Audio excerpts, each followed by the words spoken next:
Steven, are we in some kind of hot tub time machine? What makes you say that? Because the Warriors are back in the Western Conference Finals. Greek Fest is happening this weekend, and I'm back in the Bay Area. It's 2019 all over again. Is there such thing as a hot tub time machine that goes back 3 years? Yeah, I would think so. Hot tub time machines could go anytime.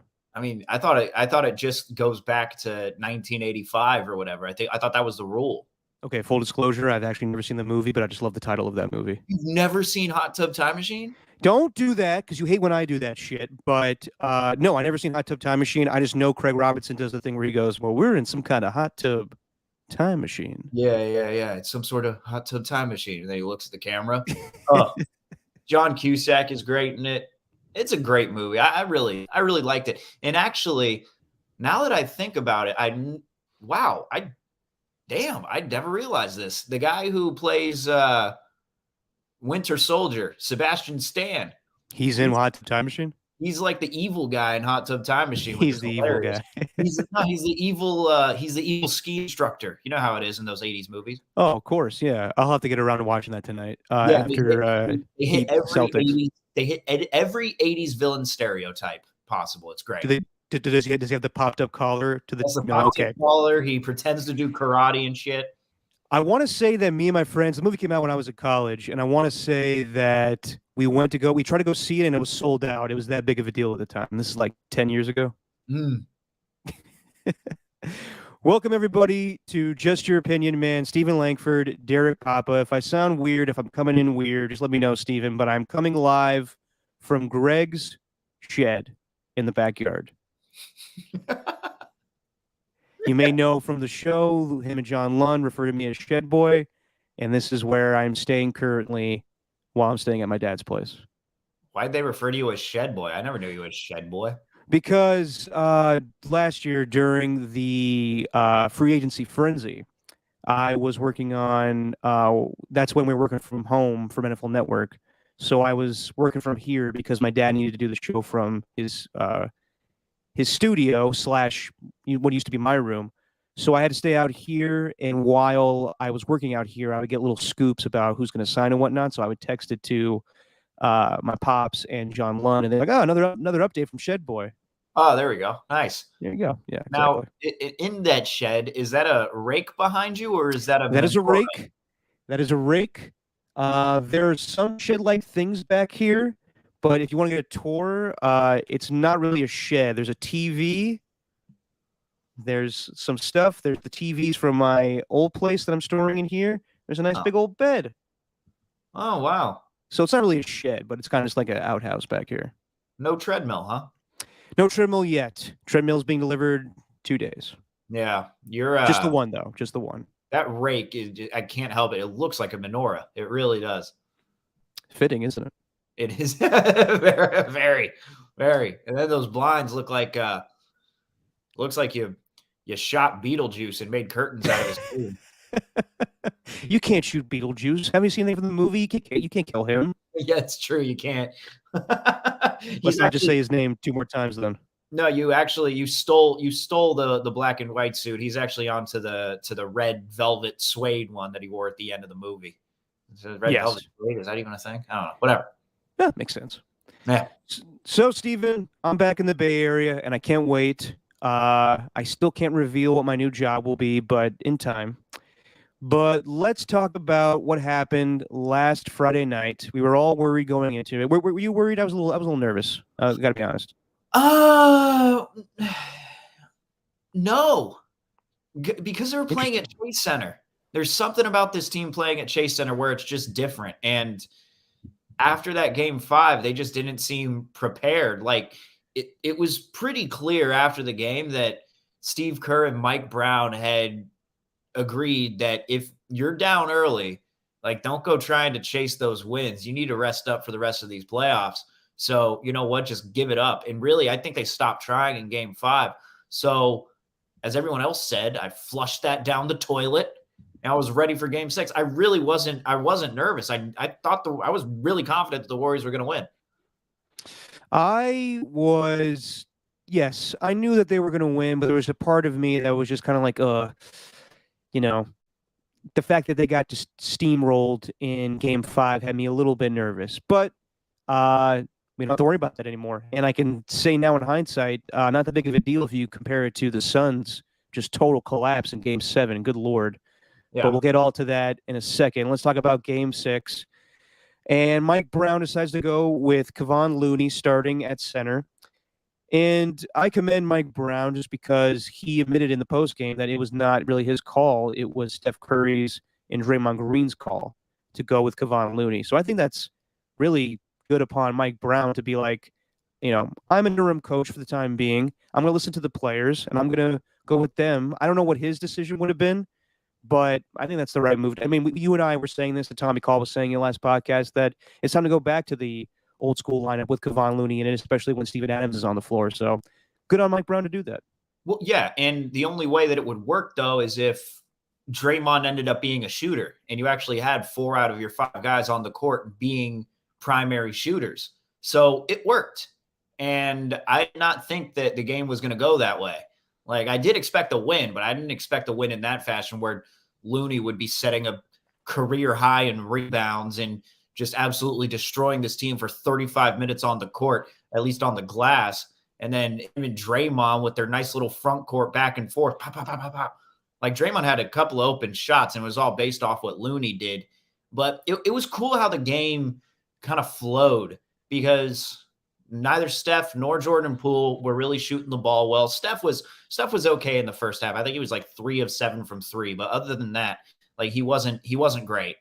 But it was Clay, game 6 Clay, who was keeping him afloat in the first half and keeping him in the game, along with some pretty good defense. They really weren't letting any one guy beat them except for Dylan Brooks, which is fine, but he was the only guy that could score the basketball for them. And then in the second half, it really came down to the fourth quarter, and it was all Andrew Wiggins and Kevon Looney who were setting things up, and then Steph Curry knocks down a couple of threes to extend that lead. It was that it was that stretch, and this is the stretch I'm going to remember this game. And I actually think Shasky and Bonte are asking a good question after this game, and I want to ask you the question.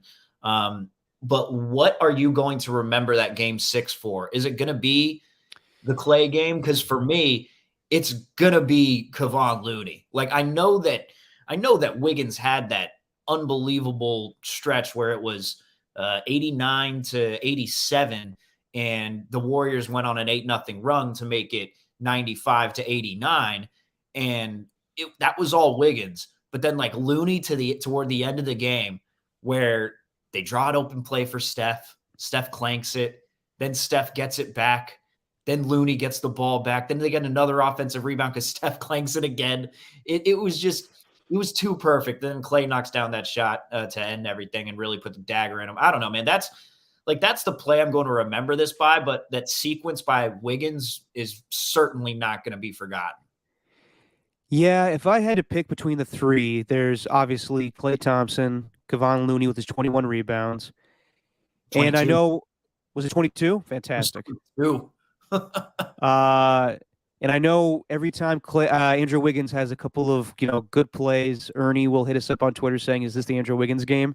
Yeah. And honestly, it was the Andrew Wiggins series. It wasn't so much that I'll remember Andrew Wiggins for this particular game, even though he was great, but the entire Memphis series, I thought he was fantastic. He was aggressive going to the rim, and his role on this team is perfect. He gets all the rebounds. He is good in the offensive flow. And when it's time to slam a dunk down, he's able to do it. And when he's able to do the occasional three, he's able to do it. So I commend Andrew Wiggins for the entire series. But as far as game 6, I think it's tied between part 3 of game 6 Clay and Kevon Looney with his 22 rebounds. It's hard to pick between the two of them. I think Kevon Looney was huge. I think he's extremely underrated.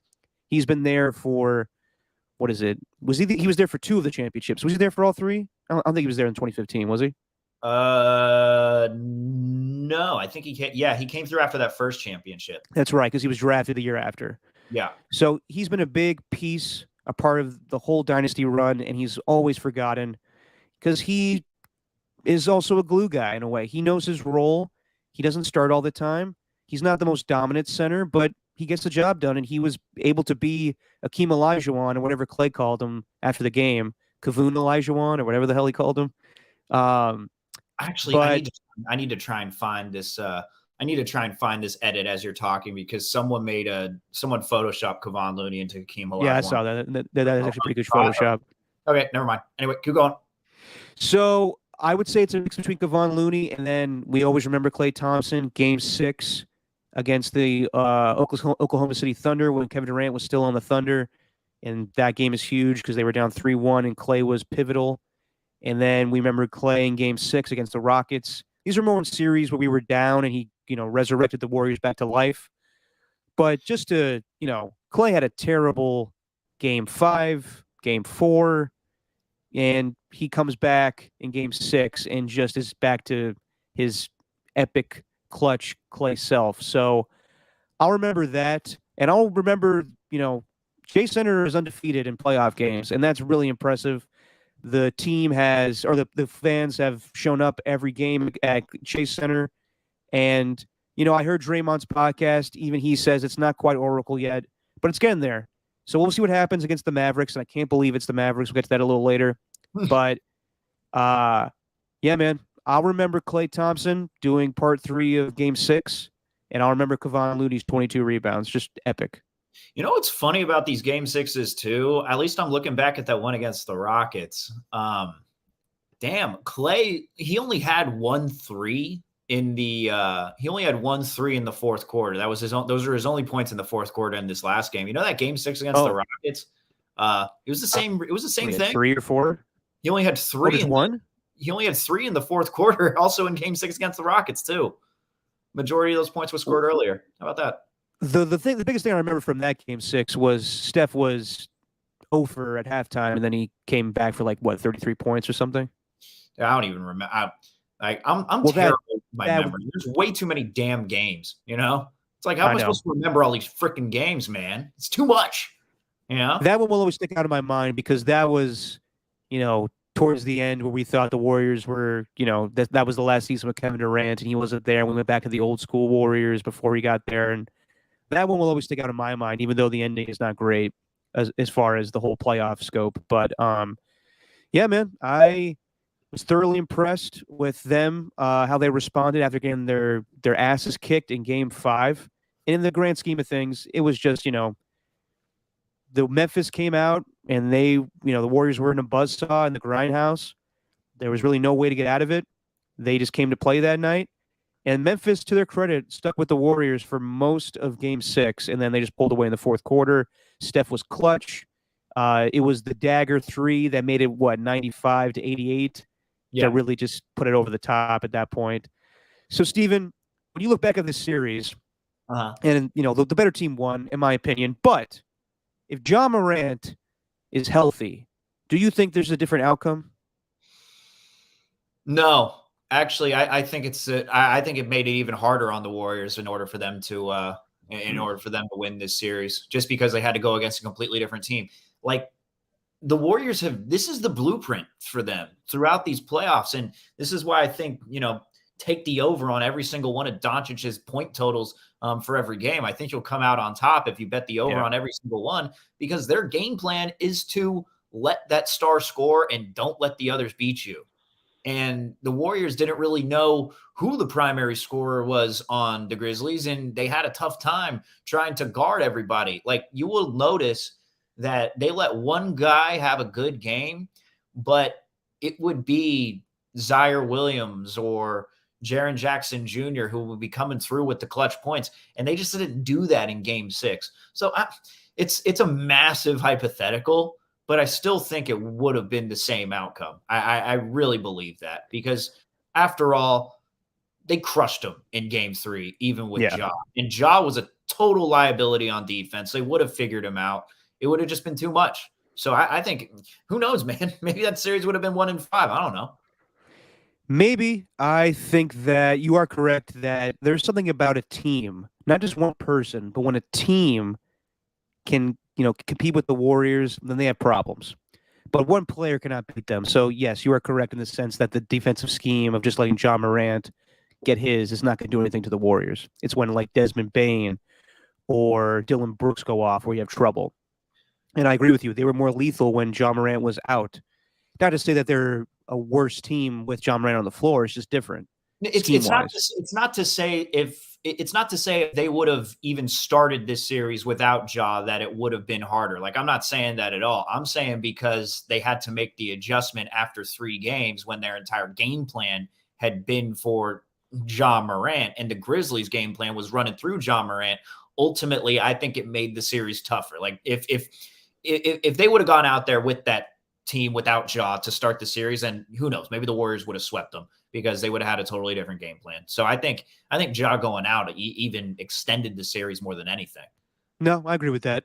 I think though that like game 4, where the Warriors were just struggling offensively and Memphis was struggling offensively, that in the end they pulled away in the 4th, but maybe that, Ja gives them a little more life earlier on, that it's hard to come back in that game. So little things here or there, but I'm with you. I think that the Warriors were the better team, and even with Ja on the floor, I think that they win the series. Yeah. But overall, there was the chippiness with Draymond and Dylan Brooks, and then they got their feelings hurt after game 3. Taylor Jenkins makes the comments. John Moran makes the tweet, and then Dylan Brooks, after the series ends, says they're getting old. They know that we're coming for them. We're going to be a dynasty. And then Steph, kind of laughs it off and says, you haven't even won, you haven't gone to the finals yet. How can you say you're a dynasty? What are your thoughts on the Grizzlies going forward as a team that will compete with the Warriors? And did you lose any respect for them, or did you gain it back towards the end? Just overall thoughts on Memphis now that the series is over. That's tough. I don't know if I don't know, man. Did Dylan Brooks say after the game that they were going to turn into a dynasty, or was that like Steph referring back to what Brooks said earlier on in the season? No, you are correct. That was an earlier thing. But right. Dylan Brooks made the comments that they were going to be, they're old and we're coming for them. And, because if he would have said they were a dynasty after that game, I'm like, Jesus Christ, dude, get over it. But sorry, Benora in the background. Don't want to ruin anything. Don't want to offend. I'm not like Patrick Beverly. I'm going to say, don't take the Lord's name in vain. Come on now. Guy's got nothing to do with this. No, I got respect for what they do on the court, but they didn't know how to handle themselves off the court. I mean, Taylor Jenkins had Desmond Bane knocked down like that. The stretch that we're talking about when Andrew Wiggins went off, the reason that they were down 89 to 87 is because they had the 3 from Dylan Brooks. And if I'm not mistaken, that's when the Warriors kept on going. And I think they called a timeout, or no, Brooks made the 3, and then the Grizzlies called the timeout. And then and that's when they drew the after the timeout play, and Desmond Bane had a wide open look, and they made it 89 to 87 when the score was down 87 to 83. I believe that's how it went. And sounds right. I was like, damn. I mean, I'm like, Taylor Jenkins really knows how to coach in those after the timeout plays, those ATOs. Like, he really understands his basketball there. I didn't really like the way that he handled everything after the game. I do think some of his comments were a little bit overblown, but it was everything Jordan Poole, the yanking, blaming that on the doctors, everything. I don't really blame the players too much.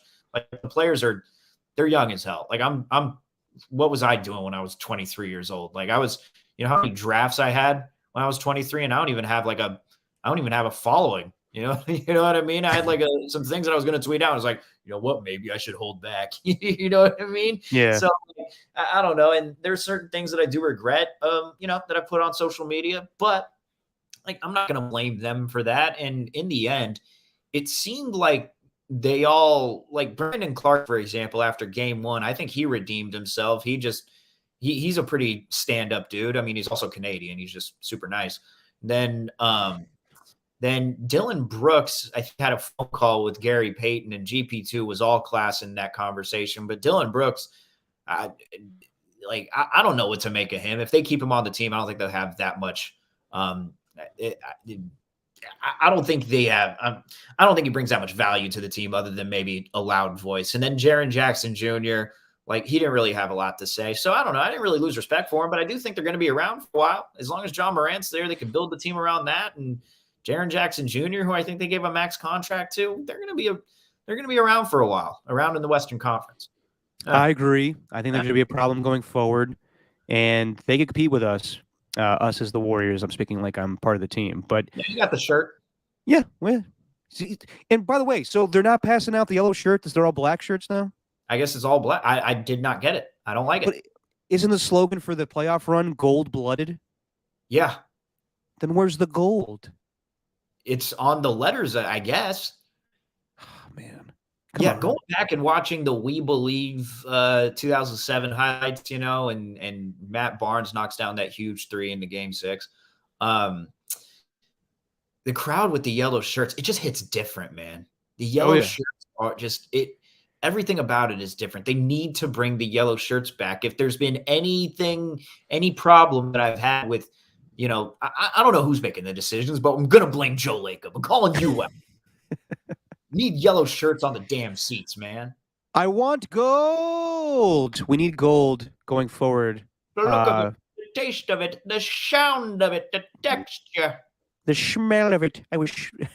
uh, what does he say? I had my genitalia In an unfortunate smelting accident.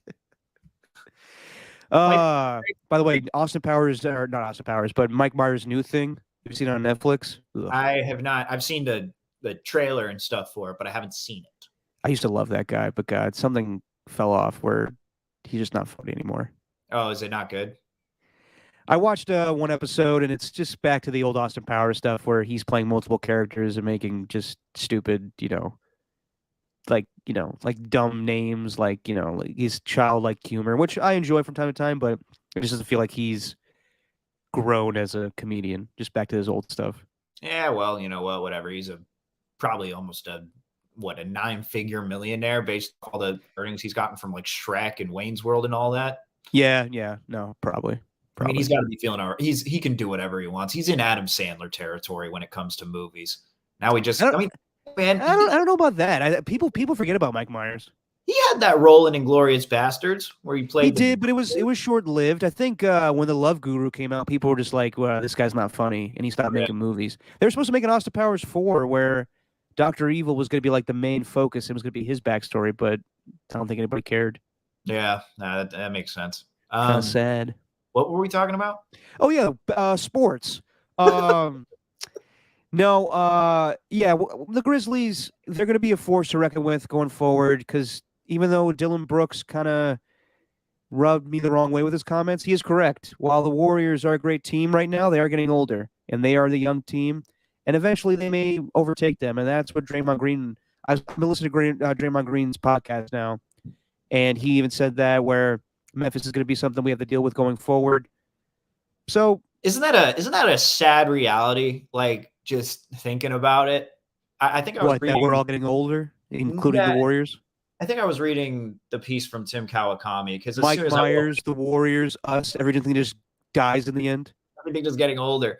But he said that he talked about the inevitable end that's going to happen with this team in a few years. It's just sad to think about. But I do think by the time that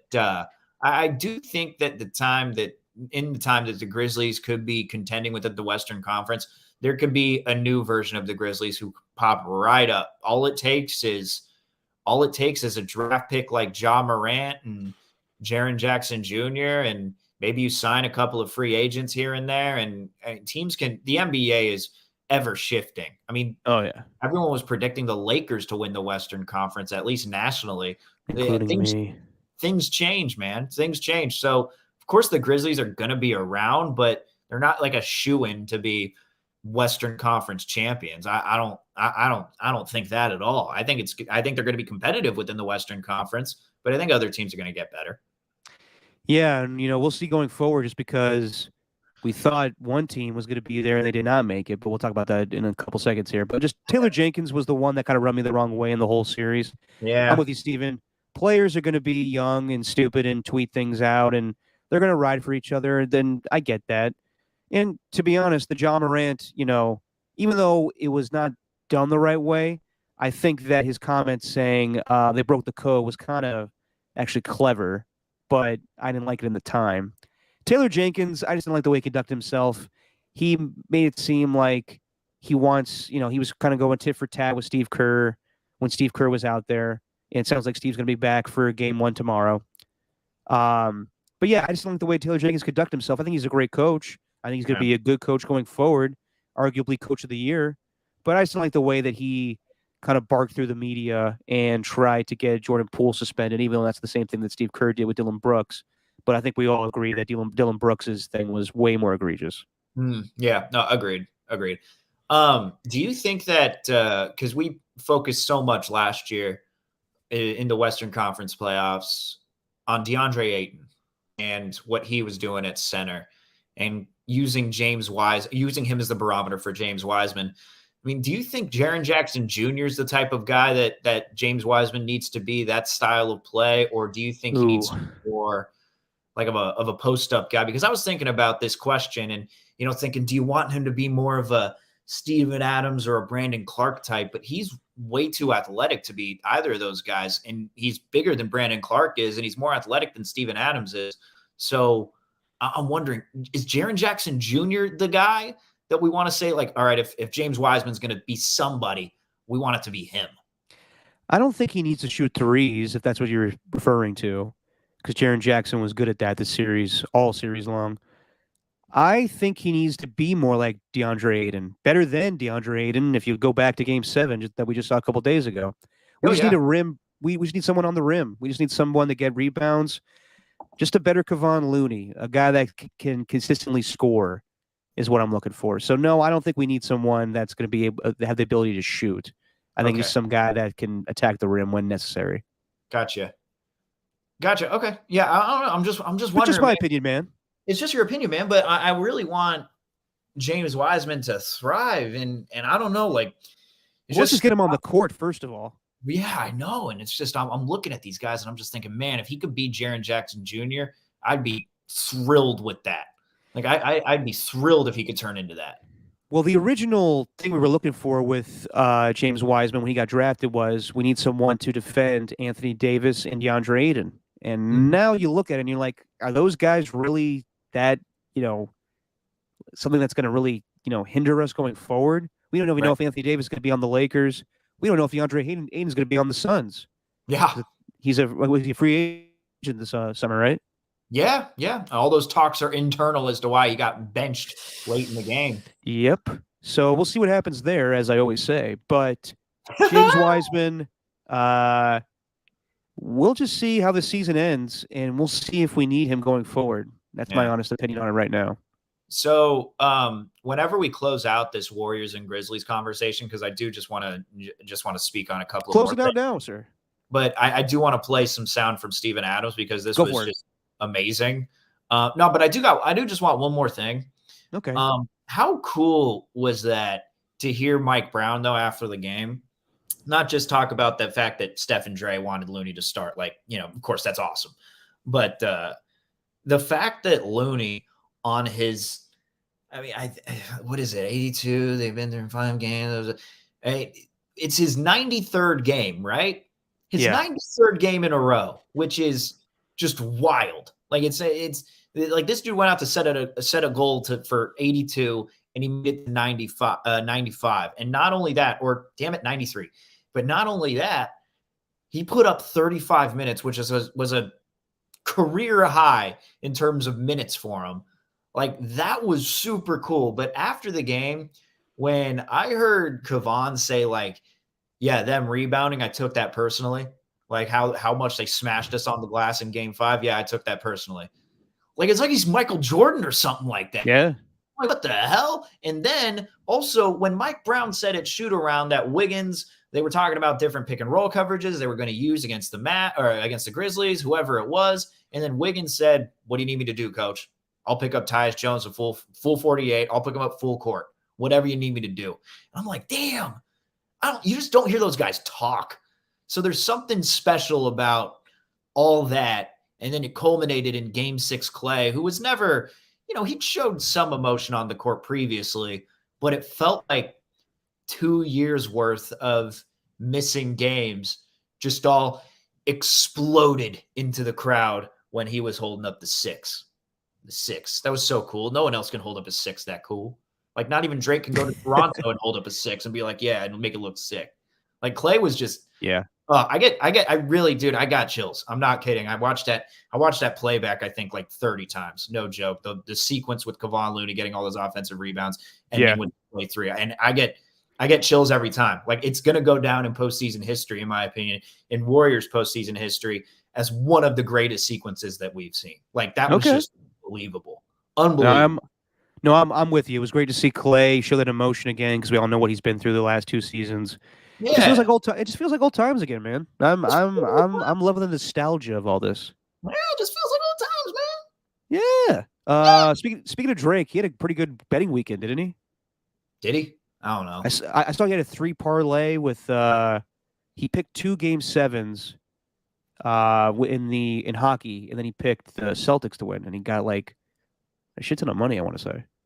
Yeah, well, you know what? If he loses bets, I'm not crying for him. It's like, oh my God, that's true too. He lost $500K. That's the same thing as me losing like $2 on a bet, which I did in my last one. Now I don't have any left in my deposit. I'm not going to add it any because I can't afford it right now. So, well, now that I'm not working for NFL Network anymore, I can talk about betting. So you got to teach me. There you go. It's not hard. It's not hard.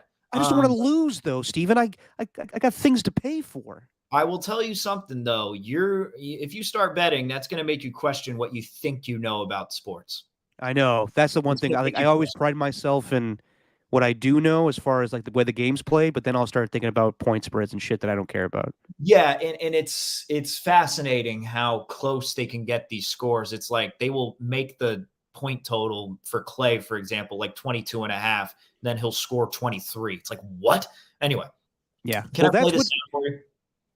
Oh, yeah, go for it. I was going to say, though, that's where things are going, man. Like, it's not enough for the sports. You got to get people hooked on the betting aspect of things, man. So this podcast needs to start telling people how to lose money.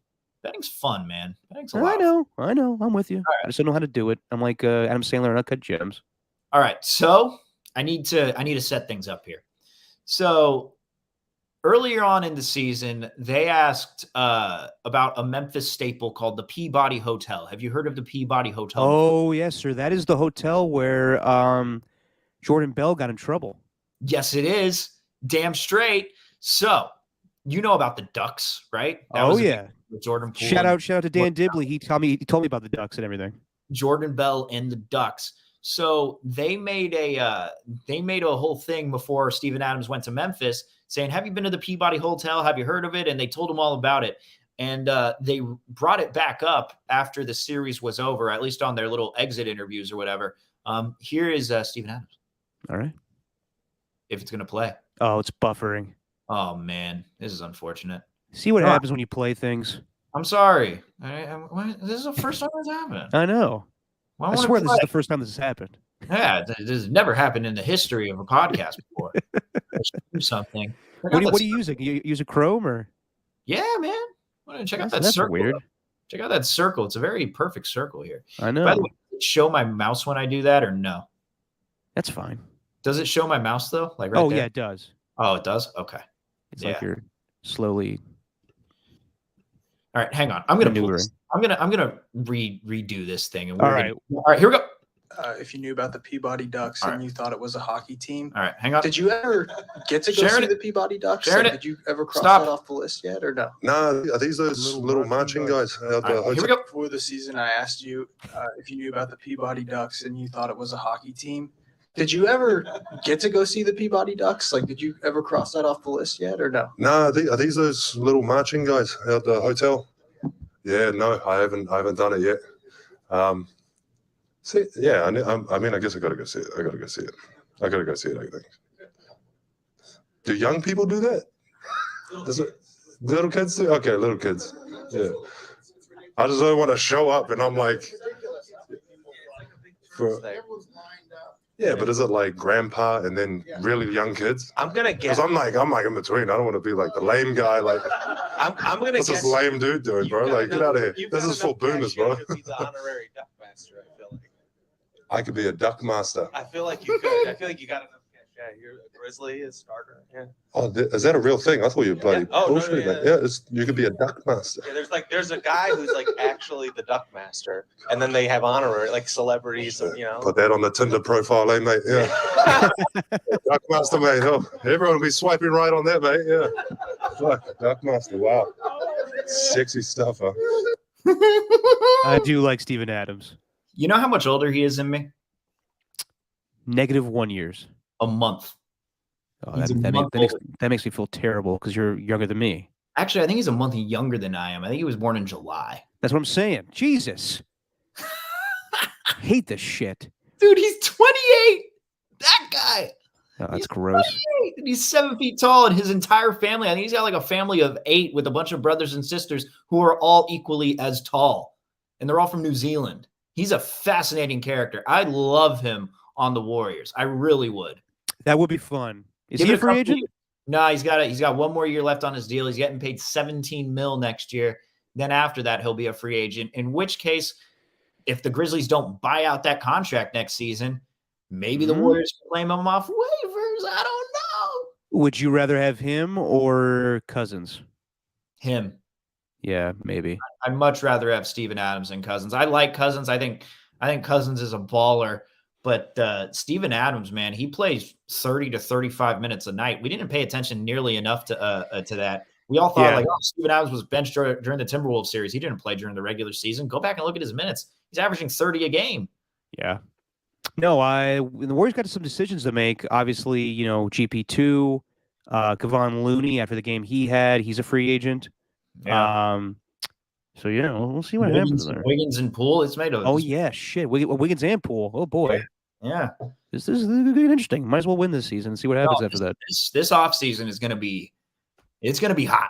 It's gonna be hot for the Warriors. And I know how much you love off-season hypothetical talk, so I can't wait to get into it.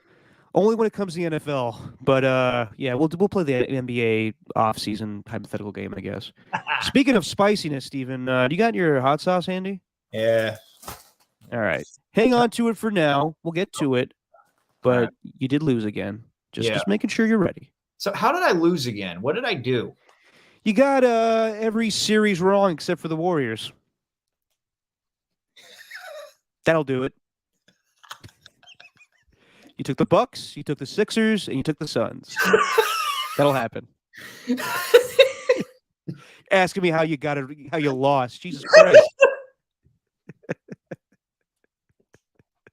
Why do they employ me? Anyway, all right. But it's not your fault because everybody thought the Suns were going to win, including I and most of the NBA watching audience. And that's what this whole season has been hyped up as.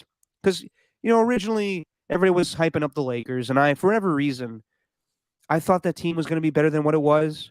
Mm-hmm. I even put them in the NBA Finals to lose the Nets. And both those teams were huge disappointments. But in hindsight, there was no good shooters on the Lakers, so it's stupid of me to think that. But as the season progressed and we knew the Suns were going to be good again and the Warriors were going to be good again, it was all gearing up towards a Suns-Warriors Western Conference Finals. And even though the Dallas Mavericks played great in Game 3 and 4 in Dallas, I still thought they were going to take care of business in Game 7. And it was 10 times worse by the Memphis Grizzlies in Game 5 because still had more games to play, and in the end, the Warriors win the series. In a Game 7 that was pivotal, obviously, the Suns absolutely shit the bed more than I've ever seen before. Yeah. It was 57-27 at half, Stephen. Yeah. What in the hell happened? Good Lord. Yeah, the Amber Herds of the NBA. They had what was it? They had Was it Amber Heard or her dog now? We're hearing conflicting things with the poop. I don't even know. Heard that. Oh wow. Sorry. Yeah, Doncic had 27. The Suns had 27 at the half. Yeah. Like how like that had to have been the most pathetic performance from a number 1 seeded team in a Game 7 in the Western Conference semis, in a conference semis ever, right? Yeah. Like there's not even that. There were a 64-win team, the best win total for a Suns team ever. Monty Williams gets Coach of the Year. It's destined to be the Warriors and Suns, and they just, God, came out flat while the Mavericks looked incredible. I've underestimated them. I thought they were going to lose to the Jazz. The Doncic injury didn't become a thing at all. They have played fantastic, and I'll be completely honest. I don't watch a lot of Dallas Mavericks games. I can't name you a person besides maybe Brunson or Dimwitty or Gary Payton. I'm sorry, not Gary Payton. Tim Hardaway Jr. I can't name any Dallas Mavericks, and that's just on me for not watching a lot of Mavericks games. Doncic is a star, but I was completely shocked by how terrible the Suns looked. And I know that Devin Booker and Doncic were going back and forth. It seems that Booker hates him. Chris Paul turned 37 last week, and his age just got up to him fast. So, yeah, man, the Mavericks just kicked the crap out of the Suns like anything I've ever seen before.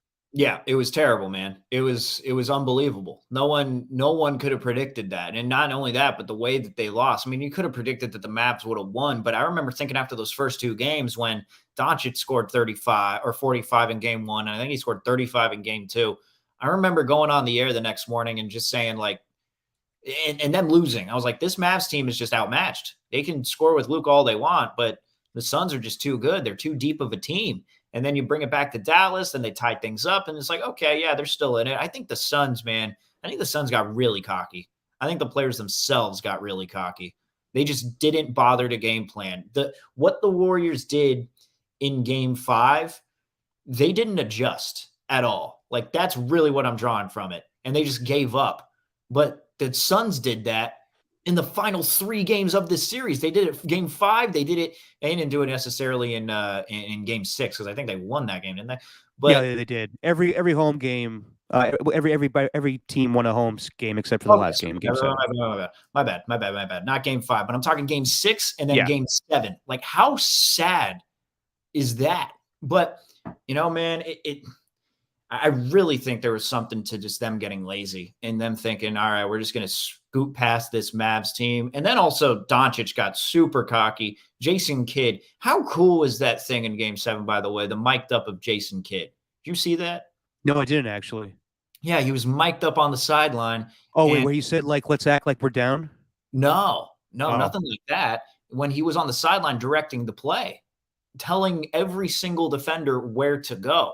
He was telling Dorian Finney-Smith, like stay home. Then baseline, trying to not let the ball get back to Devin Booker after they passed it off and clearly were trying to set up a play for him. And then they created a tough shot instead for Mikal Bridges. And it was all based off the defense from that team. So defensively, they've been fantastic ever since they traded away Kristaps Porzingis. They're a totally different team.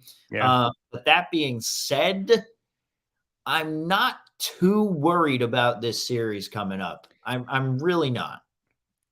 Well, first off, I think that Jason Kidd has just progressed as a coach. We remember him with was his first job with the Nets? Yeah, it was. And the thing I take away from that is it was one of the first instances where we saw a retired player go straight to coaching. And the big thing I remember from him was in order to get like an extra timeout, he faked spilling a Coke on the floor so you get an extra timeout. Mm-hmm. And that was like a big thing. He got fined for that. God, he got fired quickly. You remember that? Oh, what a time. Yeah, that was great. Then he went to the Bucks, and the biggest knock on him was he couldn't make Giannis a better player, and then they got in Bud. And now he's been on the bench for a couple seasons with the Lakers, and this is the best coaching job I've seen him do. Instantly makes the Mavericks a better team.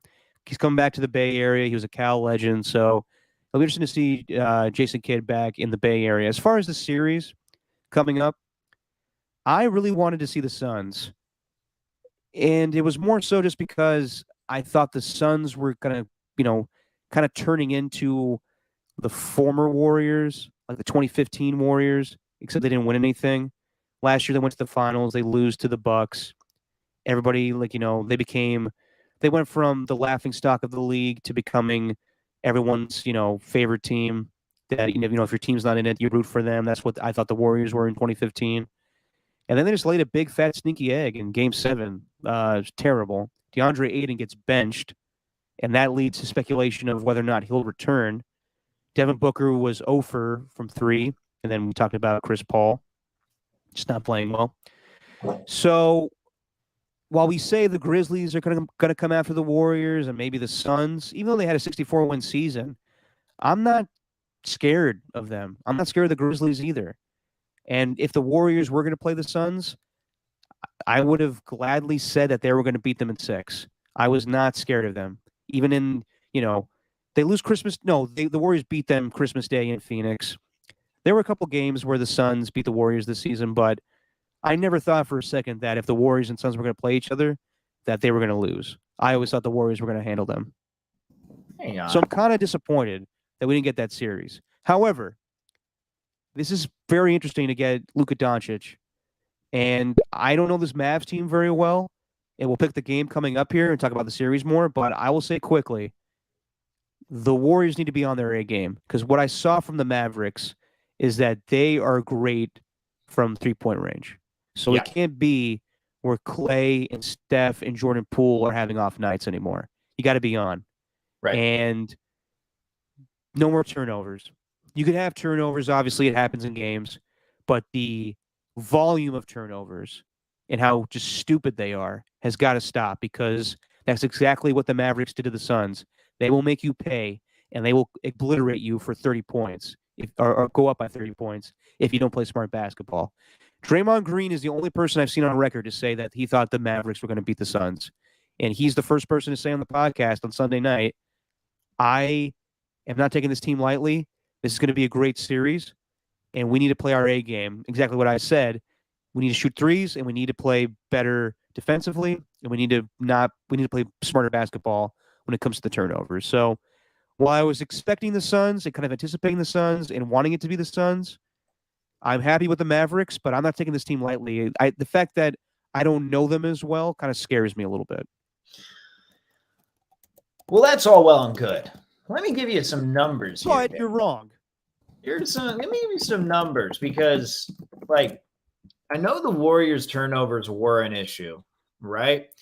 But how many of them do you think came in the first half compared to the second half?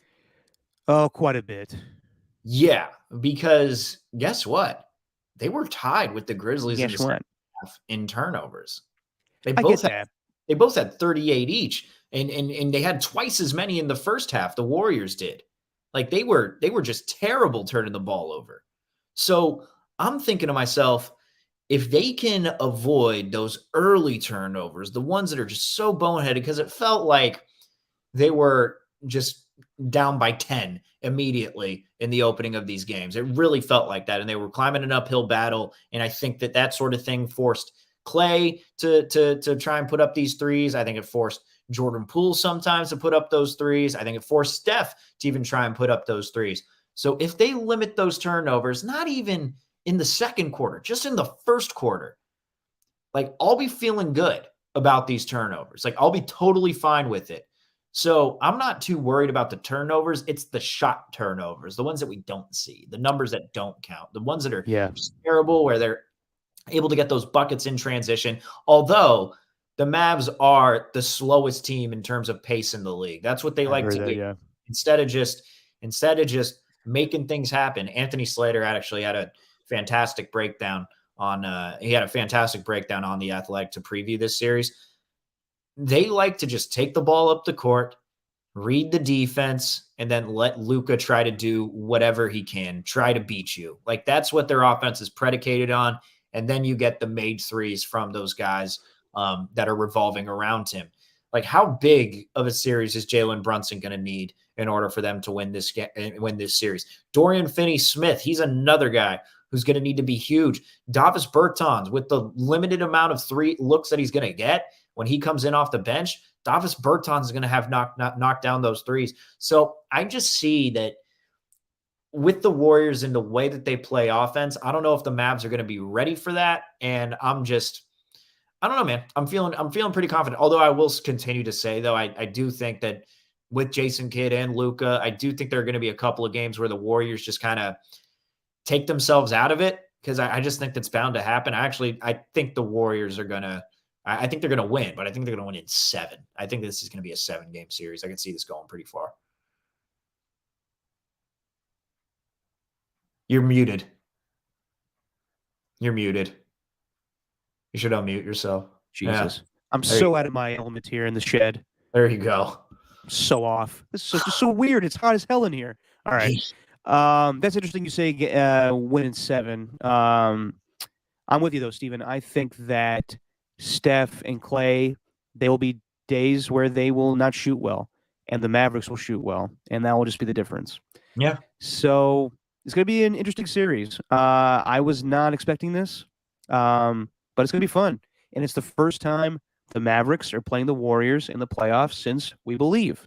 So I've heard some Dallas media members say that there's a sense of revenge for that, but that was 13 years ago.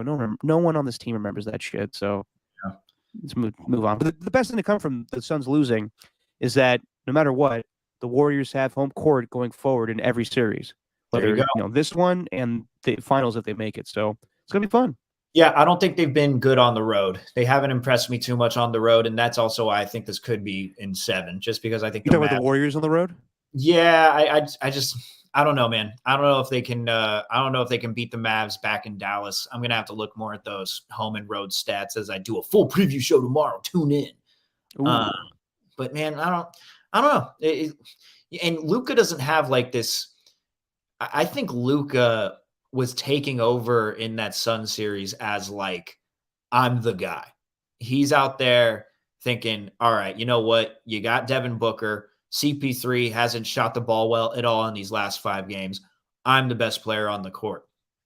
I don't think he's going to get that sense if Steph starts to go off. Hell, if Jordan Poole starts to go off, because they're not going to be like Devin Booker, who has this real sense of cockiness about him, even though he's never won anything. Yeah. I think Luka's going to be a little more timid as opposed to the way that he was against the Suns. Because, man, that dude, the amount of times, like, this is what I want to avoid as much as possible. I want to avoid the Luka Doncic step back 3 where he's backpedaling and he's smiling at the same time while pointing at his players. Yeah. That smile is going to rub me the wrong way if it's, if there's a game where he just keeps bombing threes, we're getting our ass kicked, I am going to lose my shit. Because it was fun during the Sun series, and I thought that Devin Booker and Chris Paul were just, disrespecting Luka at certain points. Like you saw in the post-game pressers, they get asked questions about him. They look at each other like, who is this guy? But he's one of the best players in the NBA right now. So it's going to be interesting to see how we play him. If it's going to be like the same John Morant thing where you let, Luka get his, then you defend everybody else.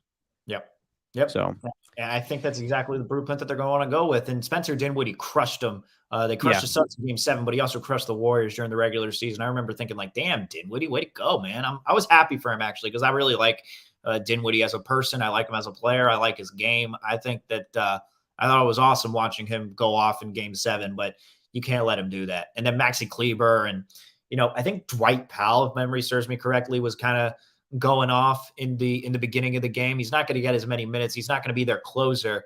But it's if I had to guess, it's probably going to be Kevon Looney starting in these games.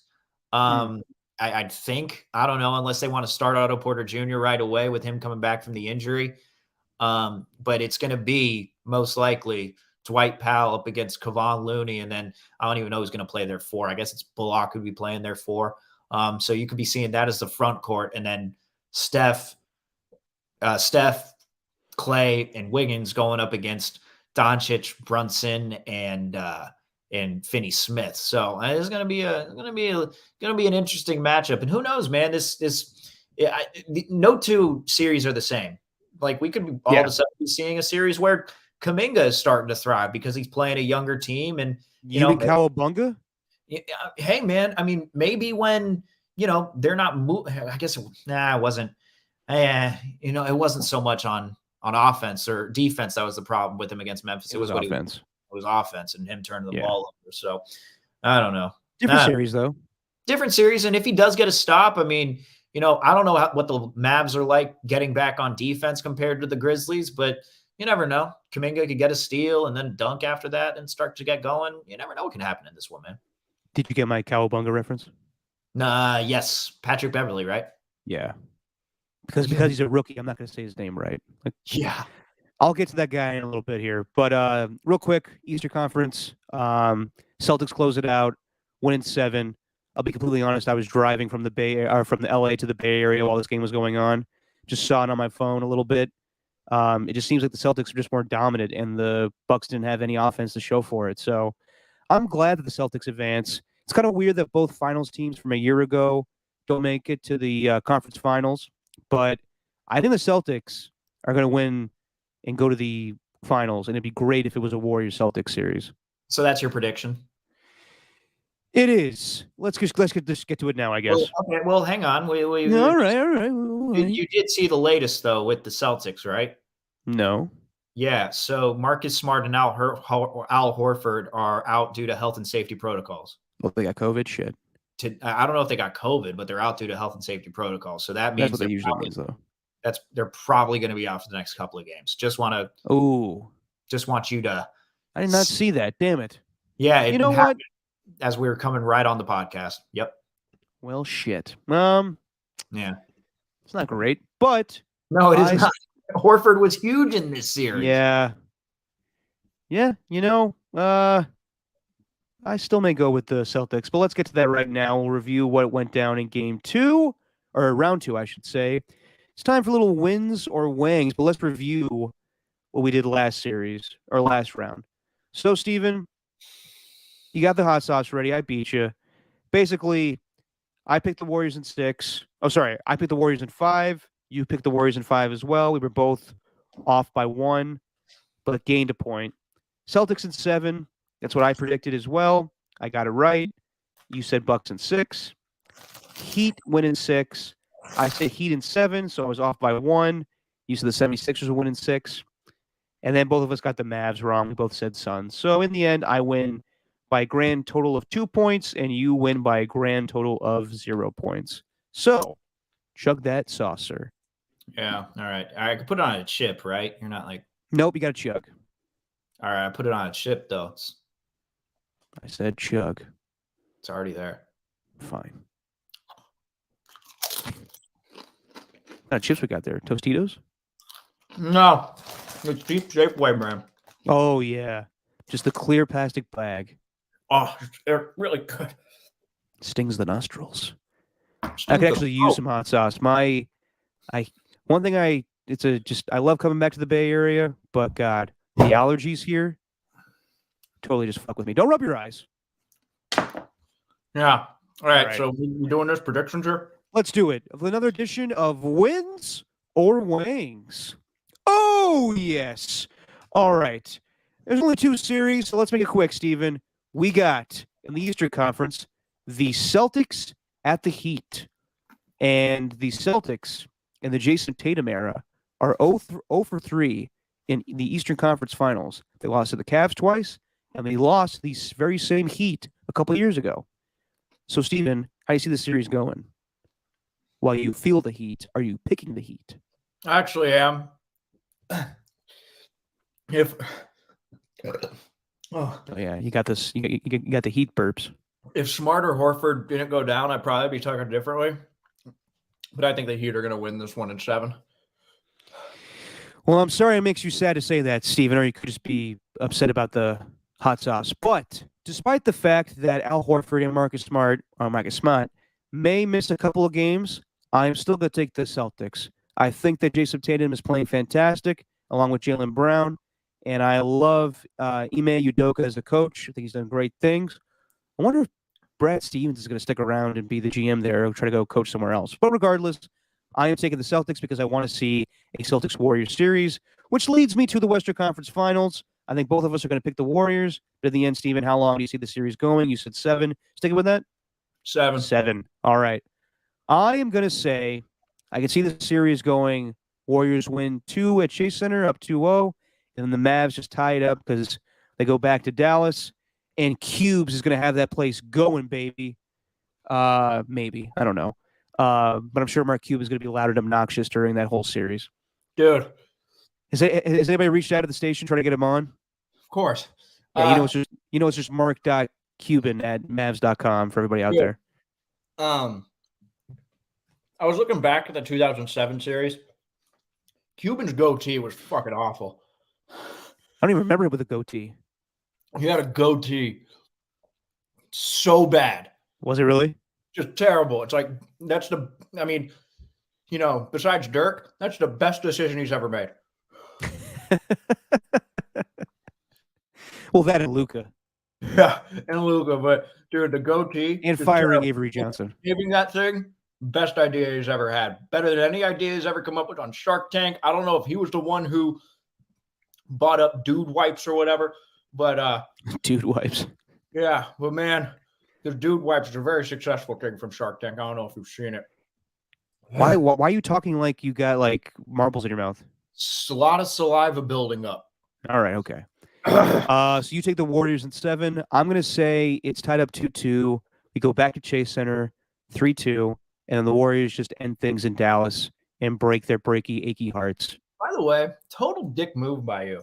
Hey, What? I'm gonna make you have this hot sauce that's from Hot Ones, the last dab, the Apollo, and I'm gonna ask you, why are you talking weird after you eat it? That's a dick move.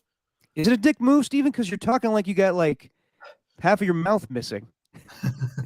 Because I do. I got the whole roof of my mouth. You sound like Sean Connery in The Rock. Oh, I'm taking the Warriors in 7, and then we're gonna go home and fuck the prom queen. Steph Curry is gonna have a monster game. Oh yeah. Quickly, boys, get on my back. All right.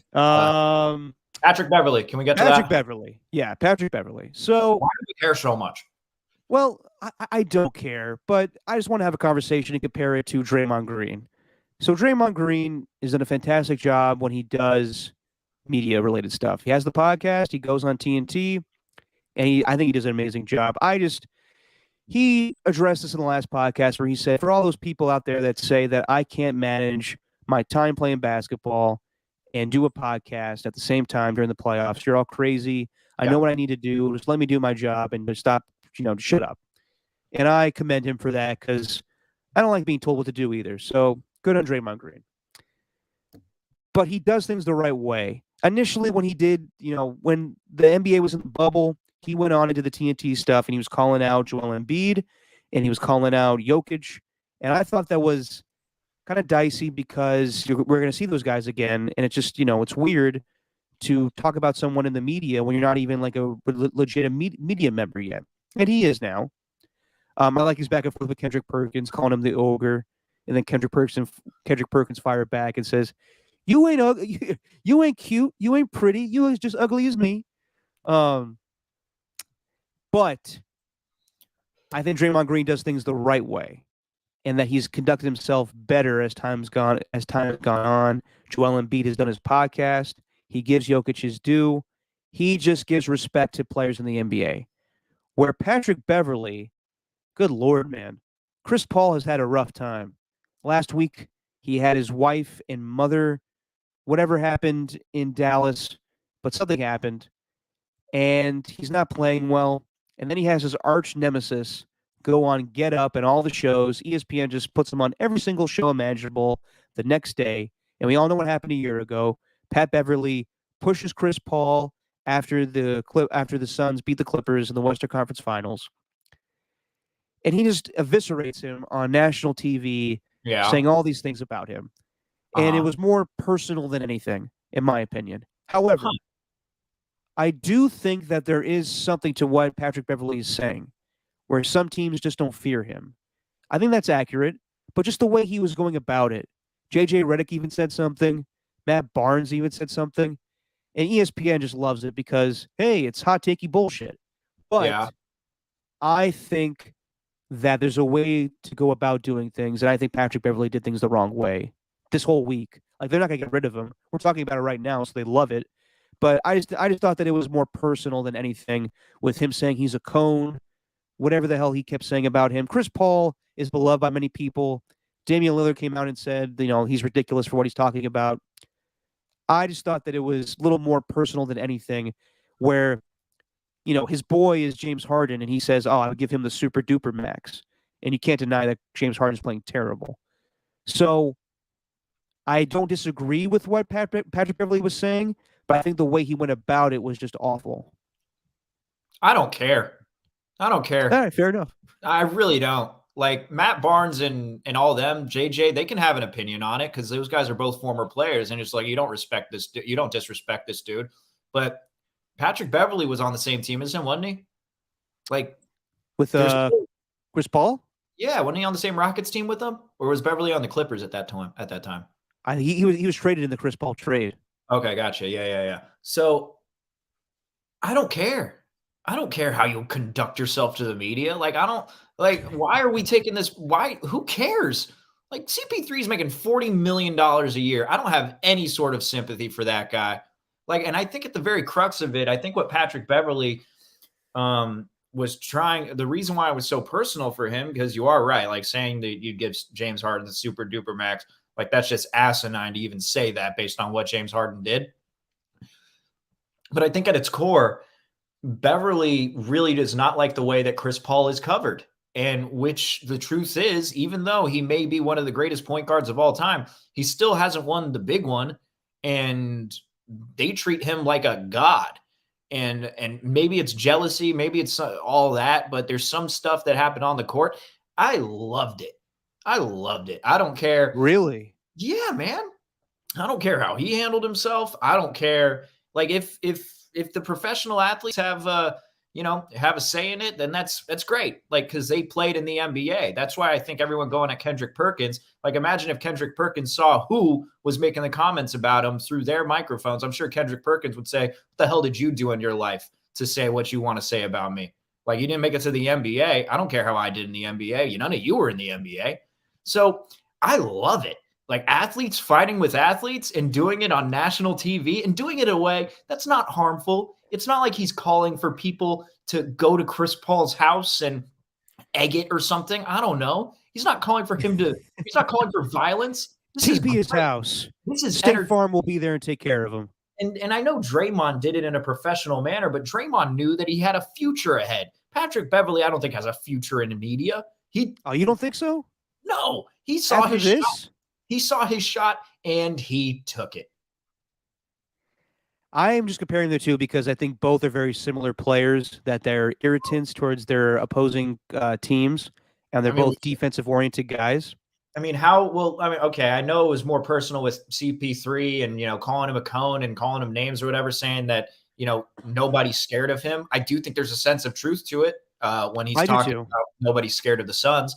But Draymond called out the entire Suns team. He said, "Get my man Book out of Phoenix." He disrespected the entire Suns team. Yeah, no, that's true. That's true. So it's like he's done it. He's done it himself, and he's also called fans insane brats for booing LeBron after turning the ball over against the Pelicans. So let's not act like Draymond's just squeaky clean here and done everything the right way. No, you're right. You're right. Sports media, man. This is all entertainment at the end of the day. And if you got these two guys who don't like each other, man, first game that I'm looking forward to next year, sure, it's the Warrior season opener, but it's going to be the first game that Patrick Beverley and Chris Paul play against each other. I love it. No, yeah, you're probably right. But I don't know. I think it's more so just the way we're going about things in sports media where, I mean, yeah, Patrick Beverley's entitled to say whatever he wants to say. I just think that it was more so the fact that he is a guy that doesn't speak that often in the media. Well, he does when he's a player, but he hasn't done things like this. Like ESPN's giving him a big old forum this week to talk. Mm-hmm. And I do think that he may have a career in media after his playing days are over. But I just thought that, I don't know, there's one thing, there's a way to criticize people, and I just thought it was disrespectful. I like the way that Matt Barnes said it. These guys are NBA players. I love watching all of them go at it. I love Kevin Durant going out and saying, all of you are role players. Y'all shut your mouths. Like Dave Lillard, what he said, that's the most Dame Lillard thing ever. He's just like, I don't have a side in this, but Pat Bev out of pocket. Like, I love all of it. It's so great from afar. I don't have a personal opinion on whether Patrick Beverley was right or wrong. I don't care. Like, just watching everything happen with these NBA players, it's fascinating theater. And quite frankly, I wish there'd be more of it. Fine, Steven. So you are an agent of chaos. You want anarchy. Yeah, man. It's entertainment after all. It is and it isn't. But I hear you. They're all in their own fraternity, man, and they could do whatever they want. I'm just I'm just I'm like, oh, what was his name from Godzilla? But in Godzilla, where it looked like King Kong, Mothran? huh? Mothran? I don't know. Not Mothran. Is it Mothran? Hang on. No, I'm just saying another monster. You mean King Kong? Not Mothra. No. I'm talking about Mothra. In Godzilla versus Kong or was it Godzilla? Just straight Godzilla? The Matthew Broderick Godzilla? Damn, which was it? But The the Puff guy, Daddy one? it's one of my favorite gifts. It's one of my favorite gifts of all time. Which Godzilla are we talking about, Steven? The Puff Daddy one? I think it's King of Monsters. Godzilla King of Monsters is the one. And it just Bryan Cranston? Slow-mo zooms in and the guy goes, "Let them fight." That's me right there. Let them fight. Don't do anything. You just want to watch the world burn. No, I don't want to watch the world burn. No one's getting hurt here. There's no violence that's being incited. I know. It's just that I know. Why do we care so much about this as just regular people? None of us are millionaires. None of us can relate to these guys. If Matt Barnes and all them are mad about it, I totally understand that. Like, I totally get it. Pat Bedside, maybe I don't understand like why it was so personal for him. Sure, maybe it was wrong, but in the end, I thought about it. I don't really care. Yeah, I mean, honestly, in the grand scheme of things, I don't really care either. He can do whatever he wants. I think we love to think we care, but we don't really care. Like, I don't. Man, oh, Pat Bev, he was so wrong for the way that he treated Chris Paul on national TV. No, like, I think that, to be completely honest, I think Chris Paul is a little overrated. I liked him as a Pelican. He wasn't a Pelican. He was a Hornet. And it may just be that I didn't like him when he played the Warriors, just his kind of smug nature when he was like laughing at Steve Kerr, then just changed his facial expressions immediately. Yeah.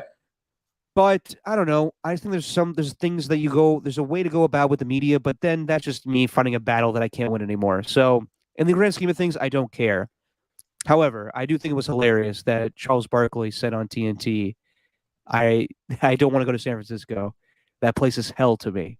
Like, yes. Why? I mean, I didn't take offense to it because everybody knows I love Oakland more than San Francisco. But it's the Bay Area at the end of the day, so I do love San Francisco. But I just thought it was funny that he was like, "That place is hell. I don't like that place." Yeah. And he's like, "Chuck, how could you say that? San Francisco's a great place." Yeah. He's like, "We all don't have to like the same places. We all have different feelings about places." And I just would love to know why Charles Barkley hates San Francisco so much. Yeah, dude, it's hilarious, isn't it? I mean, I don't know. I mean, who knows with Charles Barkley? I don't know. Maybe it's because it's too windy to golf. I don't know. Like, it's too windy for him to golf anywhere. I don't know. I mean, if you golf game's terrible. If you had to choose between going to San Francisco or Miami in May, I mean, which one would you choose? You know, like it's like, oh, we got to go to this Golden State and Mavs series when I got the Heat and the Celtics playing in Miami. Like, come on. Maybe. You know what I mean? But different strokes for different folks. I mean, we don't like it's if he doesn't like the city, he doesn't like the city. So what? Not a lot of people do. I mean, you know what I mean? Like, I'm sure he wouldn't like Fremont, California, if he knew what Fremont was. He'd be, oh, Fremont, hell on earth. Like, in a little known fact, Charles, Fremont actually has the highest population of happy people in the United States. So you better check yourself with that. I love it. How do you quantify that? That's a good question. I don't know. There was a website that did it. I'm like, how the hell do you know that? The most happy people in the United States. I'm like, I'm from Fremont, dude. There's no chance that it's the happiest place in the United States. Yeah, you're happy if you get to leave. The home of Jack Del Rio is the happiest place on earth. He's from Hayward, ain't he? Oh, he's from Hayward. My bad. Yeah. Speaking of inside the NBA, I'm not gonna. One thing that I do just to cheer myself up, I just look at Shaq and his take on gas. You seen that? No, I haven't. You haven't seen that? No. Oh my gosh, it's the best thing ever, man. Oh, yes. It was like a month ago, though. Yeah, you tanks on it. It's a yearly thing. Tank on empty. You fill it all the way up, and then once it gets a quarter down, then you fill it 20. Then you're halfway done. It's like, Shaq, but there's $80. That's not half. Is not Ernie. 80. Ernie, you're not listening to me, Ernie. You're not listening. Take half off, then you pay 20. Hey, Chuck, what you laughing at, Chuck? Don't stop laughing, Chuck. Ernie, you put 20 in, you fill it halfway. $80 is not half of it. You know what I mean? So good. It gets me every time. I love those things. I really do. Like that's why I find all of this stuff. Stephen A. Smith, I don't care that he's a loudmouth and his takes are wrong and Oh my God. they're inaccurate. He's a very entertaining individual. Shaq, no, he doesn't do the smartest analysis. Neither does Charles Barkley either. But at the same time, those guys played in the NBA and they are funny. Like no, that's fair. And Draymond, I'm gonna love him as a broadcaster, but I hope he finds the comedic chops. I really do. He will. Yeah. No, Draymond's funny. Yeah. I think I got my Ernie Johnson impression down. By the way, this is the first time I kind of like. Yeah, don't upstage me with the Ernie Johnson impression. I pride myself on my. All right, here we go for tonight's Nito stat of the game. EJ's Nito stat of the night. I did like the back and forth with Pat Bev and Stephen A. Smith, where he was like, "You're telling me that you would pay James Harden after the performance he just had in that Game 6? You would tell me that you're going to pay that man money? Who's going to pay him that money? Yeah. Everybody. Oh my goodness. Yeah. Oh my God. Don't you bring God into this. I apologize. Oh my goodness. Yeah. Oh my goodness. Dude, see, Max Kellerman, outlandish takes, to me, not all that entertaining to watch. But a pretty good rapper. He is a pretty good rapper. Skip Bayless, he's good at boxing too. When it comes to boxing, I really do listen to it because he's been around that sport since he knows boxing. He knows boxing since like 14. Skip Bayless, not entertaining. Shannon Sharp to me, hilarious. I love Shannon. Oh God, I think he's so funny. So like I don't know. I'm a different guy when it comes to these sports media folk, Derek. I'm a hipster. Fine, Steven. How are you a hipster though? I don't know. I'm tired. You can take all of those knuckleheads. You can take all those knuckleheads, and I'll be cool with just Drew Brees. Just tell me like it is, baby. Yeah, dude. So what's happening with that? So apparently he's out at NBC, even though he says he's not. So he didn't get hacked on Twitter. Like this is still a thing. No, that was him apparently. So wow. Tom Brady stuff comes out last week. Well, I should say before the Tom Brady stuff comes out. There was rumors that Drew Brees was going to leave NBC to go be the lead analyst on Fox. They just hired Sean Payton to be a studio analyst, and I'm assuming he's going to take Jimmy Johnson's role because Jimmy is older at this point, and he doesn't need to come in studio. He doesn't like coming in studio, so I think it's going to be Sean Payton taking Jimmy Johnson's spot. Okay. Now, if you had to think back on everything, considering that Sean Payton is a pretty big get, he's probably going to be pretty good on TV. Would you agree that Sean Payton would probably be pretty insightful on TV? I think he could be, yeah. Okay. We all expect Sean Payton at some point to go back and coach the NFL, whether it's the Cowboys or rumors of the Panthers. So why not hire Sean Payton as your analyst, and then no harm, no foul when he leaves, and Tom Brady takes over that spot? We still don't know if Greg Olson's going to be the lead analyst for Fox. You would assume he's going to be because someone's got to fill that role until Tom Brady takes it over. But to hire Drew Brees at this point would be ridiculous because is Drew Brees going to take that spot and then once again make room for Tom Brady, Drew Brees? You're not going to have this spot. Right. So it just sounds to me like flat out he was fired. I don't know why, because he's not going to be the lead analyst on NBC right now. It's still Chris Collinsworth. You could have had who used to do the NBA on ESPN and now is on NBC. What's her name? Tall woman. Used to do sidelines for college football. Oh man. Nick Saban yelled at her. Quit asking. You're not talking to Aaron Andrews, are you? No, not Aaron Andrews. Hang on, I'm just she had the thing with Rachel Nichols a year ago that was controversial. Oh, Maria Taylor. Maria Taylor is going to host NBC Sunday Night Football or Sunday Night in America. I'm assuming the analysts are going to be Tony Dungy and Chris Sims, but I guess that means no room for Drew Brees. So Drew Brees is out. He will not be doing Notre Dame games anymore. And then he leaves a weird tweet. We missed this last week. It was after the schedule release, but Jarvis Landry signs with the Saints. That's a pretty good signing. They're going to be loaded now. And the only question mark is Jameis Winston going to be a great quarterback for them going forward? So Drew Brees, after the news breaks that he is not going to be on NBC anymore.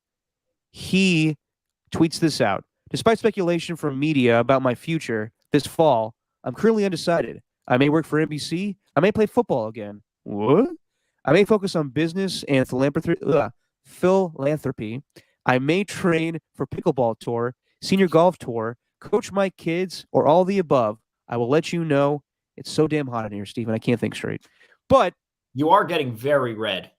I know, like it's no AC in here. It's 1,000,000 degrees. I'm in a shed. You Let me just look calm like down. you know what we talk about going back in time. You look like you just got back from the Warriors parade, just like that one time when you were completely sunburned. You're probably right. We really are doing a hot tub time machine today. I know. It's just so nostalgia and or nostalgic, I should say. And yeah, Yeah. God, you remember my nose when I came back from the Warriors parade? Oh, that was so bad. It was gross. It looked like it looked like when you put cheese in like the oven for too long, or you grill it for too long and you broil it. And you ever tried broiling cheese before and you just put it Yes. in too long? That's what your My nose looked like melted cheese. You are correct. Yes. So yeah, we don't know what to make of this Drew Brees tweet. Our old buddy Dennis Allen the next day said he thinks that he was making it in jest. But I don't know, Steven. Like it sounds like Drew Brees is like trying to pull a Jason Witten here, and he found out he's bad at TV, and now he's got to figure out what he's going to do with the rest of his life. And if we remember Drew Brees in the last playoff game against the Buccaneers, he cannot throw a football anymore. Can I totally agree with you. Like him playing football, I think would be a huge mistake. And by the way, I mean, come on, how can you knock Jameis Winston off when he said the only thing that he loves more than football is playing football? God, that might be my favorite quote this past week. Everything. I thought my passion was football, but it turns out it's playing football. Hey man, ever since his Hard Knocks appearance, I love Jameis Winston. He's got this exuberance about life, which I just cockroaches. Love. Yes. You see those two cockroaches over there? That one's pregnant. She's about to have a baby. Can I ask you a stupid question? By all means, sir. I ask stupid questions all the time. No, this one's gonna be like legitimately dumb. What does Dennis Allen mean when he says that Drew Brees means it in jest? What does that mean? Like he's joking.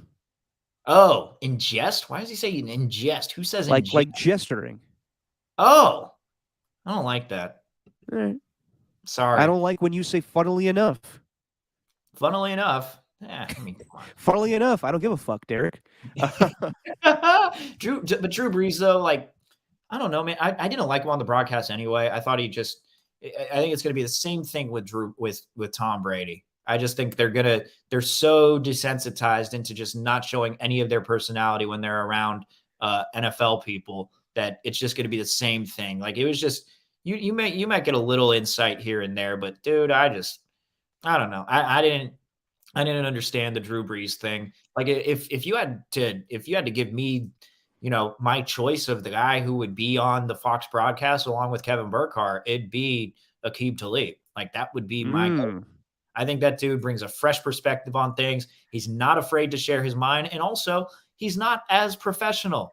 Like Derek, I'm honestly having the thought that like, I don't even care about that pregame show. Like we should do a pregame show. The Just Your Opinion, man, NFL pregame show, get up early, Ooh. Started at like 8:30, 8:30, 8:45. I think that'd be our wheelhouse, baby. That's actually not a bad idea, Steven. You may be onto something there. You're damn straight. Now, Aram is saying, I think Brady's going to. Shout out to Aram, by the way. Miss you. What buddy. up, Aram? I think Brady's going to be great. Way more personality than Breeze. I don't know, man. Tom Brady creeps me out. Like he just. But Tom Brady's got the TikToks, man. You see him running his bike in Boston over the weekend. Oh my God. Hey, this thing has a bell on it. It feels like he has a filter on his face, like at all times.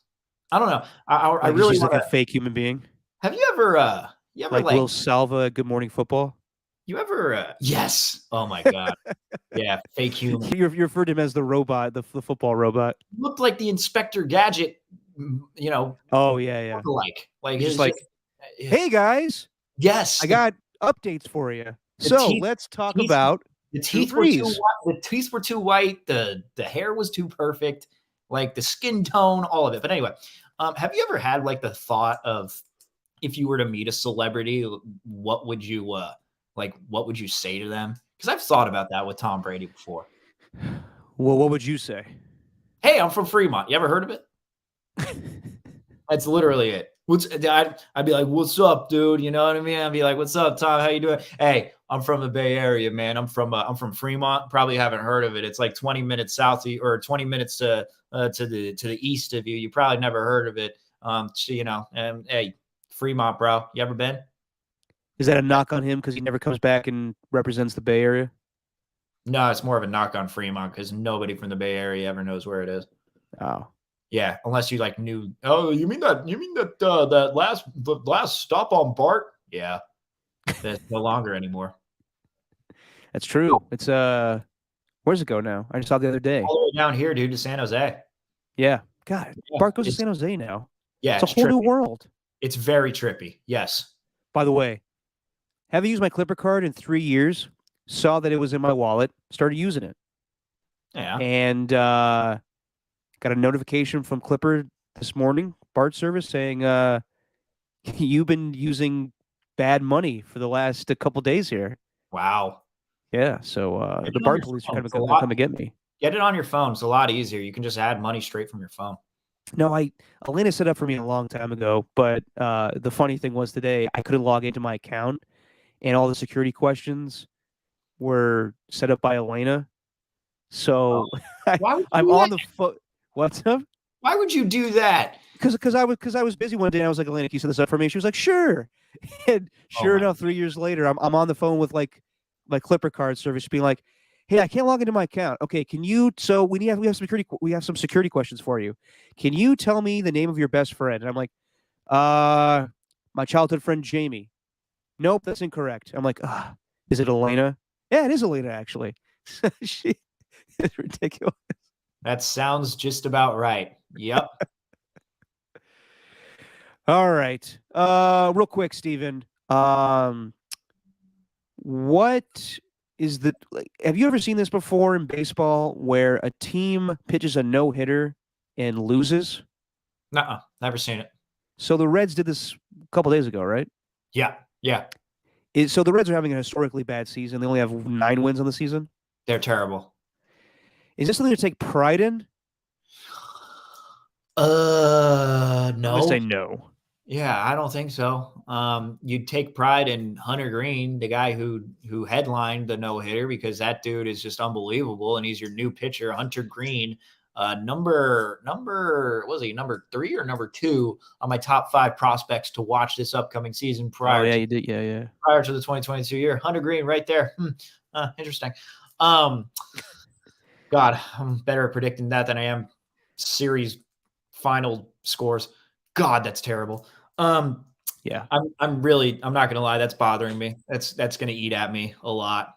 What, that you got 3 of the 4 wrong? Yes, I really need to stop trying to be different. You know what I mean? Like these playoffs, besides the Mavs, it's just been favorite. There's been no. It has, honestly. It has. There's been no setbacks, and I didn't think at the time about how much the Bucks would miss Chris Middleton. But anyway, yeah, man. You know what was even weirder though? Like the Pirates have just been through it. So the Pirates won that game, but then they had this moment last night where I think it was against the Cubs, where the Cubs batted around their order, and Wilson Contreras, who was the leadoff hitter, ended up hitting a grand slam. And it's like a leadoff hitter hitting a grand slam. How often does that happen in the top of the first inning? Yeah. But it happened to the Pirates. I don't even know if that's worse. But man, losing a no-hitter though, like, have I ever told you about my no-hitter? You pitched no-hitter? Yeah, I did once. You want to hear about it? Sure. So it was a game against Fremont American. Shout out to Fremont American. It was over in Irvington. And I was 13 years old, 12, 13 years old, 13, maybe 14, 13. I was 13. Let's just say 15. I was 13. Okay. And I wasn't pitching great. I was walking everybody. I ended up getting help with a double play and a triple play, obviously in 2 separate innings. And we were crushing the other team. So it was a slaughter rule where, you get 10 runs and you beat them by more than 10 runs after 5 innings. All right, they call the game because the other team's not coming back. Like, that's just how it was in Little League back in the day. So I pitch to the end, and at the bottom of the fifth, get out of the inning. I think I walk somebody. I get out of it, and the game's over due to a slaughter rule. I had no clue that throughout this game, I had not given up a hit the entire time. All I'd done is walk everybody and didn't give up a single hit. I think I gave up like 7 walks in that game. The Ooh. location was terrible. And someone came up to me afterwards and said, Steve, you realize you just pitched a no-hitter? I'm like, does that count?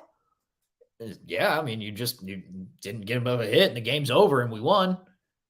So Hey, count that as a no-hitter, baby. And if no matter what happens with the Pirates, they can count that as a no-hitter, but they count as they can count it as a W. So there's a win-win. I think it counts. do you take that with pride though, knowing you pitched a no hitter, but you walked everybody? No, it's not exactly, the thing on my resume that I'd list at the top. I would list my 473 average when I was 11 years old in majors when I was on the Cardinals. Oof, man, I was Is fired. this a resume you're doing at job interviews? No, dude, I'm just trying to, tell you what's up with Little League, dog. Athlete. on the Little League resume. I just wanted to see you in interviews being like, so it says here that you pitched a no hitter in Little League. Mm-hmm. Okay, and how's it gonna help with radio? It's not. It's just That's fucking impressive, right? That's what I put in my cover letter to start things off. Just put all my stats up there, and then we can fast forward to high school when I had a strikeout rate of 42%. I was the Joey Barton of sports. Yeah, I struck out a lot. Just couldn't catch up to the fastball. God, the speed difference, man, it was crazy. It's all good. You'll figure it out one day. It was wild, dude. And Ernie has the question, or said this on this thing right here. I think it was just a reference to Elena. We need her on the podcast. Ask and you shall receive, Ernie. Next podcast, we'll be joined by Elena and Anna Kagarakis. Oh, Probably butchering her name. We're going to have both. It's going to get freaky and Greeky on the next podcast because we are promoting the Oakland Greek Fest, OPA, that's happening this weekend. You and I will be there. It's going to be a grand old time. And they have been fixtures there for years. Anna used to run it, but she's not anymore. Still going to come on and talk to us about it. And, of course, Elena goes every year when it's, happening. It's been delayed 3 years, so we're happy it's happening. And they're going to join us next time on Thursday to talk about the Greek Fest. So we'll have a good old time. Very excited for that. What's the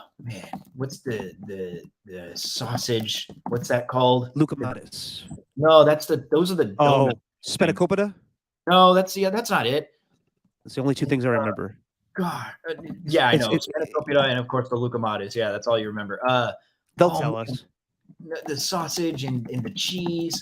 Oh, what's that called? Where they go, oh, yeah, the end of it. That's the best one. And of course, there's dancing. Yeah, that's the damn. I think it's a Savanaki. Is that what it's called? Oh, yeah, Savanaki. That's it. Because there's this Greek place down the street, and I'm like reading Nick the menu. Greek? No, it's called El Greco's, and I'm reading the menu, and I'm looking down, and I see the Savanaki there, the Savanaki plate, and then they put in parentheses sausage, and I'm like, huh, no need to tell me, sir. I'm a what's the word? Connoisseur. Yes, sure. Connoisseur of the Greek food. I've been to the Greek Fest 3 years in a row, okay? 3 years running. You don't need to tell me what that is. What's the name of their beer again? I don't know. That's called the special Greek beer. The special Greek beer that they have there. Can't wait anyway. I can't wait either. It's going to be a grand old time. And yeah, if you're listening to the podcast, you're a fan of us, coming out and see us. Opa indeed. Before we get out of here, I hate ending things on a sad note, but I wanted to talk about this real quick.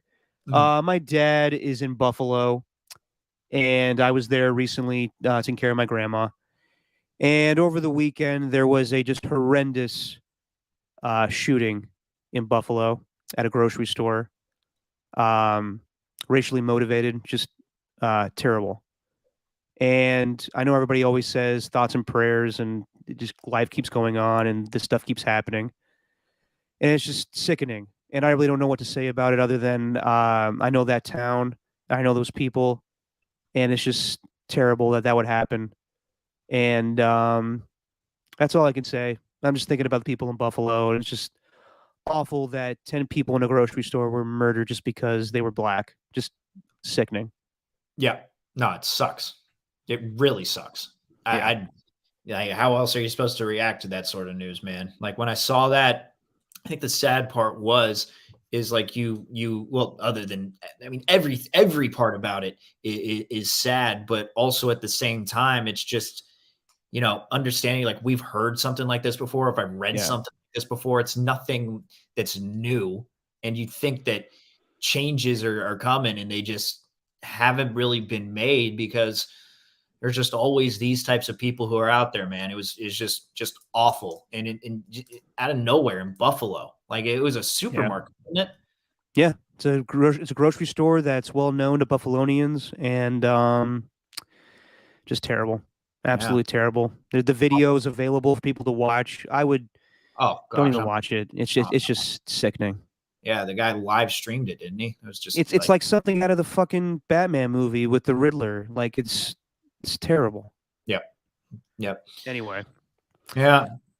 But we'll always in life you move on even though the sad things happen. And I'm glad that I'm back in the Bay Area, and I'm glad that we'll be reunited for Greek Fest. And if we go on Saturday, Steve, we don't have to worry about a Warriors game interfering, so I won't have to tell Anna, turn the sound on, please. You promised. It's gonna happen. It's gonna happen. But there's no game on Saturday, so we don't have to worry about it. Oh, that's a good point. There is no game. It's only on Friday. Friday and Sunday if we go those days, but Saturday we don't have to worry about it. Good call. All right, let's go. And also good call on you. I think that's a good idea with the pregame show here. Yeah. I don't know what the hell's going on in this room, but I need to get the hell out of here because it's hot as hell in the shed. And I'll be back on Thursday in the shed. God. I keep picturing Will Ferrell. Get off the shed. Get off the shed. Cooking. Oh, yeah, there's hot dogs here too if you want. Yeah. Get off the shed. All right, Steven. I'll see you Thursday along with Elena and Anna, and we'll see you guys too. Steven, say what you always say, my friend. And it's just our tortilla chip. Man. That was classic.